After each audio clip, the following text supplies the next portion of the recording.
Welcome to the Real News Network. I'm Paul Jay in a sort of makeshift studio in Maryland, and I'm talking to Phyllis Bennis from her home in Washington, D.C. Phyllis is the author of Ending the Iraq War, a primer, and she works for the Institute for Policy Studies. Thanks for joining us, Phyllis.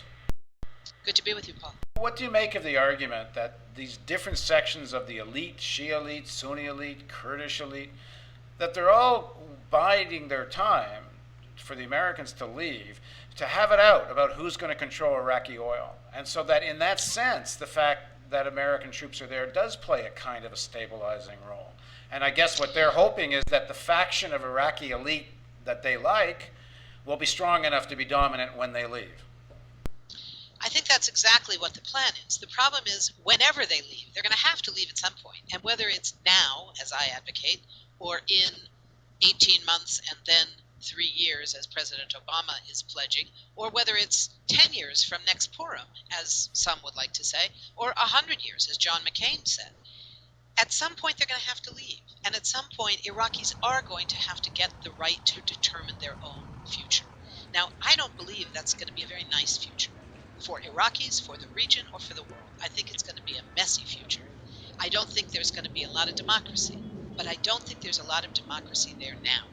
And I think the question is, what's our obligation? The cry, you can't just cut and run, I think is absolutely valid. We cannot simply walk away. We owe an enormous debt to the people of Iraq. We have ravaged that country. But we can't begin to make good on that obligation for reparations, for compensation, for real reconstruction support for international peacekeeping that has legitimacy there, that's not an occupying army. We owe all those things. But we can't begin to make good on those obligations as long as we are militarily occupying the country. That has to end first.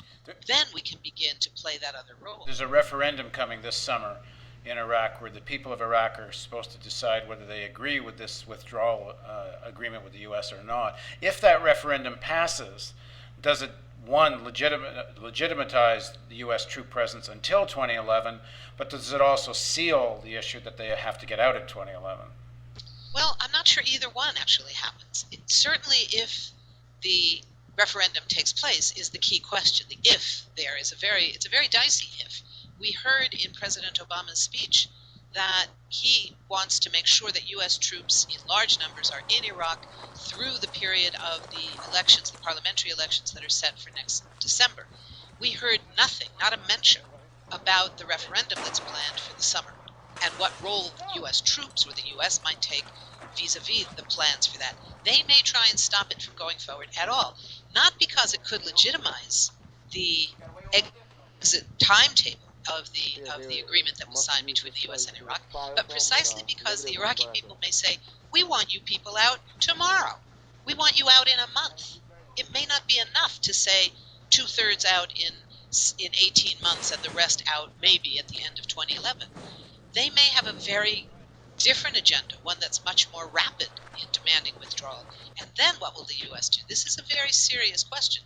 If they do allow the referendum to go forward, and if in that referendum the Iraqi people vote overwhelmingly to keep to this timetable, it will give it a certain kind of legitimacy within Iraqi politics. That doesn't change the fact of international law. At the end of the day, this invasion and occupation of Iraq violated international law. And frankly, even if the Iraqis wanted it to continue, that doesn't make it okay. That can't be our only basis for decision making. We never allowed the Iraqis to have a voice in whether we were going to invade in the first place, whether we were going to overthrow their government, whether we were going to dismember their military, whether we were going to slaughter their population, kill their children, foul their waters, and destroy the country. We never asked them any of that.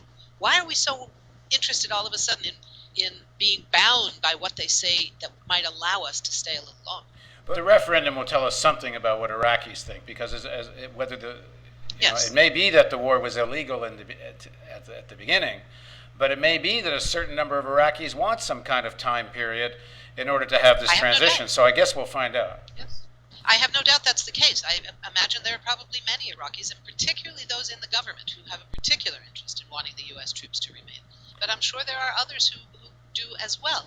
I think the problem is at some point, U.S. troops will be gone. And what happens to Iraq is something that Iraqis themselves are going to have to take responsibility for. Obama says that as well, and he says in 2011 that's what's going to happen. I guess the question we're going to find out is whether that can happen if what's left behind doesn't fit with U.S. strategic interests in the region. Exactly. And the question still is, Obama said he has the intention. Intention is not commitment. Intention doesn't mean he can do it. If the generals don't want to do it, how is it going to happen? He says he commands the generals and he will give them orders regardless of whether they like it or not. I don't anticipate that U.S. generals would rise up and refuse an order from President Obama, their commander-in-chief, but I don't think they will necessarily make it very easy for him either. Thanks very much for joining us, Phyllis. Thank you.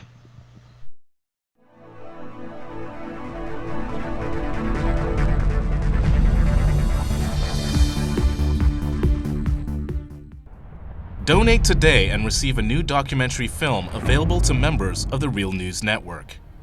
The History of the National Security State with legendary author Gore Vidal. Bonus features of the DVD include an in-depth response to Vidal from ex-CIA analyst Ray McGovern, who served under 7 U.S. presidents, an exclusive interview with Colin Powell's former Chief of Staff Larry Wilkerson, and an insightful interview with oil policy analyst Antonia Juhas. The news magazine of the screen. Living glimpses of history in the making. Hollywood and Washington, there's a symbiotic relationship. They both deal with illusions. Reality doesn't often play much of a part. I think I saw through the myth of the Cold War almost from the beginning. I was a Washington political kid from a political family. Roosevelt first had radio because he had this great speaking voice and everyone liked to hear. Truman proceeded to break every arrangement that Roosevelt had set up for a peaceful coexistence. And Truman thought that it would be a good idea. Why not just stay armed all the time? And then he devised the national security state. You've got to go up and swear allegiance to the United States or else you're a commie. I mean, we had imported fascism. We get Dwight Eisenhower, who said that we have this great military industrial complex. It is a dangerous thing. And he said this is going to change everything. And the way our country's governed, it's going to change us politically. Along comes Jack Kennedy, who wanted to make his mark, believed in the Cold War. But he said, in this kind of politics, it is the appearance of things that matters. I think everybody should take a sober look at the world about us. The national security state still exists, only it isn't communism anymore, it's terrorism. This is the most serious thing that has happened in the history of the United States. Knowledge is power. We need an honest news system. We need the Real News. This is the sort of thing we can build right now without anyone else's permission from the government or from the business community. It's the power's in our hands. If we're not going to sleepwalk into more wars, we think we need to start with a television news network that won't bow to pressure and has the courage to seek facts. And that means independent economics. And that's why we need you. Make a tax-deductible donation now of at least $10 a month or a one-time give of at least $75. As a thank you for your support, we will send you the new documentary film, The History of the National Security State.